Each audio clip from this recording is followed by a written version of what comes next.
ধরেন আপনি একটা রেস্টুরেন্টে গেলেন। এই রেস্টুরেন্টে কোনো মেনু কার্ড নেই। আপনি একটা চেয়ারে বসবেন, একটা মেশিন এসে আপনার মুখে টুকরো টুকরো খাবার তুলে দিবে। খাবারটা যদি আপনার ভালো লাগে তাহলে খাবেন, আর যদি ভালো না লাগে তাহলে পাশেই উপড়ে ফেলে দিবেন।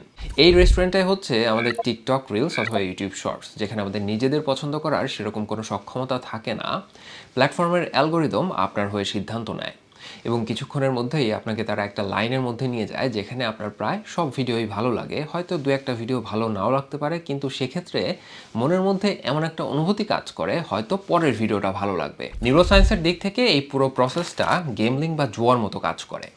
জুয়া খেলার সময় একজন মানুষের ব্রেইনের রিওয়ার্ড সিস্টেম অ্যাক্টিভেটেড হয়, ঠিক সেই একই রকম ঘটনা ঘটে রিলস, টিকটক অথবা ইউটিউব শর্টস দেখার ক্ষেত্রে। জুয়া খেলার সময় কি ঘটে, একজন মানুষ যদি 100 টাকা জিতে তাহলে তার মনে হয় আচ্ছা 100 টাকা তো জিতলাম, তাহলে আবার খেললে 200 টাকা জিততে পারবো, সো সে আবার খেলে। আবার যদি ধরেন 100 টাকা হারে, তখন মনে হয় আচ্ছা 100 টাকা তো হারছি, এই টাকাটা তো তুলতে হবে, সেই জন্য সে আবার খেলে। টিকটক বা রিলস দেখার ক্ষেত্রে ঠিক একইভাবে আমাদের ব্রেনের রিওয়ার্ড সিস্টেম অ্যাক্টিভেটেড হয় এবং একটা ভিডিও ভালো লাগার পরে মনে হয় পরের ভিডিওটা আরও ভালো লাগবে।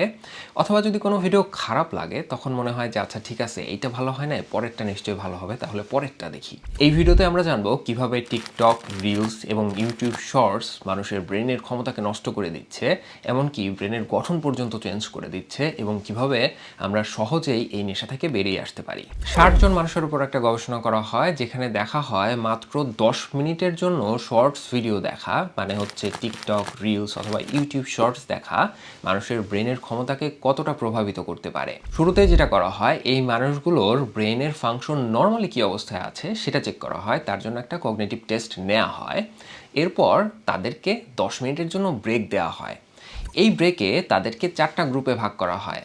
প্রথম গ্রুপে যারা ছিলেন তারা এই 10 মিনিটের ব্রেকে কোনো কিছুই করেন না, জাস্ট বসে রেস্ট করেন। দ্বিতীয় গ্রুপে যারা ছিলেন তারা এই 10 মিনিটে ইউটিউবে লং ফর্মের ভিডিও দেখেন। 3 নম্বর গ্রুপে যারা ছিলেন তারা টুইটারে স্ক্রল করেন, যেটাকে এখন এক্স বলা হয়। আর 4 নম্বর গ্রুপে যারা, তারা টিকটকে ভিডিও দেখে। তো এই 10 মিনিট শেষে আবার তাদের কগনিটিভ টেস্ট করা হয়, মানে ব্রেনের ক্ষমতা পরীক্ষা করা হয়। ফলাফলে যেটা দেখা যায়, যারা কিছুই করেন নাই, মানে 10 মিনিট জাস্ট রেস্ট করেছেন, আর যারা ইউটিউবে লং ফর্মের ভিডিও দেখেছেন, তাদের কগনিটিভ ফাংশন মানে ব্রেনের ক্ষমতা আগের থেকে কিছুটা বেড়েছে, মানে তাদের ব্রেইন এই 10 মিনিটে কিছুটা রেস্ট পেয়েছে, যার জন্য ফলাফলটা আরেকটু ভালো হয়েছে। আর যারা টিকটক গ্রুপে ছিলেন তাদের ব্রেনের ফাংশন উল্লেখযোগ্যভাবে কমে যায়। বিশেষ করে তাদের কগনিটিভ ফ্লেক্সিবিলিটি, মানে এক কাজ থেকে আর এক কাজে সুইচ করার যে ফাংশন, সেটা অনেক বেশি প্রভাবিত হয়। তো দেখা যাচ্ছে মাত্র 10 মিনিট টিকটকে স্ক্রোল করায় যথেষ্ট একজন মানুষের ব্রেনকে স্লো করে দেওয়ার জন্য। আর আপনি যদি দিনে 2-3 ঘন্টা এই শর্টস ভিডিওগুলো দেখেন, রিলস, টিকটক অথবা ইউটিউব শর্টস যেটাই দেখেন, তখন কি হচ্ছে? আমাদের ব্রেন অত্যন্ত পরিবর্তনশীল। এই ব্যাপারটাকে বলা হয় ব্রেনের প্লাস্টিসিটি। এটা হচ্ছে ব্রেনের একটা অপটিমাইজেশন প্রসেস, মানে আপনি যেই কাজটা বেশি করছেন সেই কাজ করার জন্যই ব্রেন সেইভাবে নিজেকে অপটিমাইজড করে নেবে। যেমন ধরেন আপনি রেগুলার হাতে ঘড়ি পরেন, কিন্তু একদিন ভুলে আপনি হাতের ঘড়িটা বাসায় রেখে চলে গেছেন। কিন্তু দেখা যাবে আপনি দিনের মধ্যে কয়েকবার হাত উঁচু করে দেখছেন এবং আপনার বারবারই মনে হচ্ছে ও আচ্ছা আমি তো ঘড়িটা বাসায় রেখে এসেছি।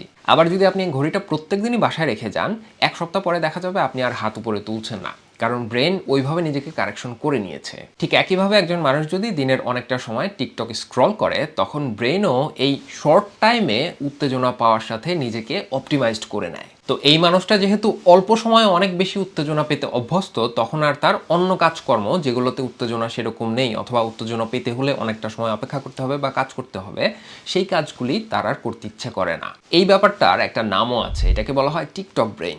এখন আসলে দেখা যাক টিকটক ব্রেইনে কি ঘটে। নাম্বার 1, মনোযোগ ধরে রাখার ক্ষমতা কমে যায়। মানে ধরেন আপনি আগে চাইলে একটানা 1 ঘন্টা বা 2 ঘন্টা পড়াশোনা করতে পারতেন, কিন্তু আপনি যদি দিনের মধ্যে অনেকটা সময় ধরে টিকটক স্ক্রল করেন, তখন আপনার ব্রেন অপটিমাইজড হয়ে যাবে এবং এই যে আপনি 1 ঘন্টার জন্য পড়তে বসলেন, আপনি 1 ঘন্টা পড়তে পারবেন না। 15 মিনিট পরেই মনে হবে যে আর মনোযোগ ধরে রাখতে পারছি না এবং অটোমেটিকলি হাত চলে যাবে ফোনের দিকে। অথবা ধরেন কোনো একটা মিটিংয়ে গেছেন অথবা ক্লাসে বসে আছেন, 10 মিনিট পরেই দেখা যাবে যে আর আপনি মনোযোগ ধরে রাখতে পারছেন না। আপনার বস অথবা টিচার কি বলছে সেদিকে আপনার ব্রেন খুব একটা খেয়াল করতে পারছে না, কারণ হচ্ছে আপনার ব্রেন 30 সেকেন্ড পর পরই উত্তেজনা পেতে পেতে অভ্যস্ত হয়ে গেছে। সো 15 মিনিট বসে থাকা তো তার জন্য একটা টর্চার মনে হচ্ছে। 2 নাম্বার হলো বিরক্তি সহ্য করার ক্ষমতা কমে যাওয়া। আমাদের দৈনন্দিন জীবনে অনেক কাজকর্ম আছে যেগুলো খুব একটা এক্সাইটিং না, আমাদেরকে খুব একটা আনন্দ দেয় না, তবুও আমাদের এই কাজগুলো করতে হয়।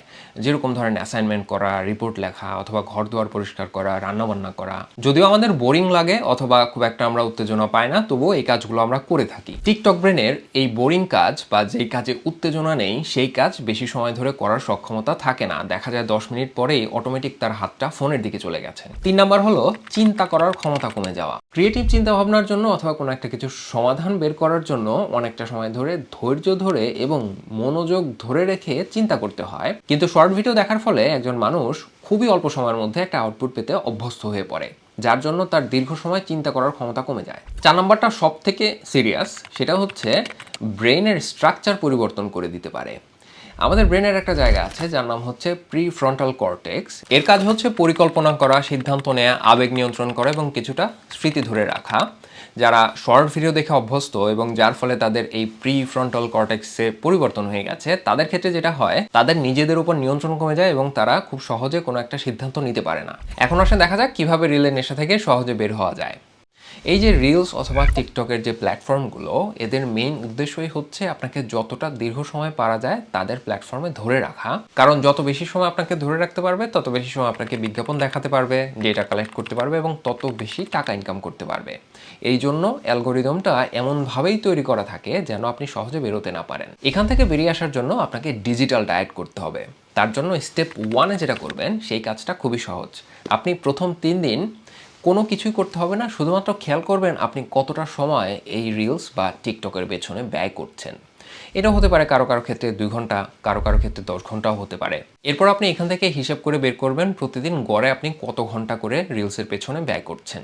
এরপরে স্টেপ 2 শুরু হবে। স্টেপ 2 শুরু হবে 4 নাম্বার দিন থেকে।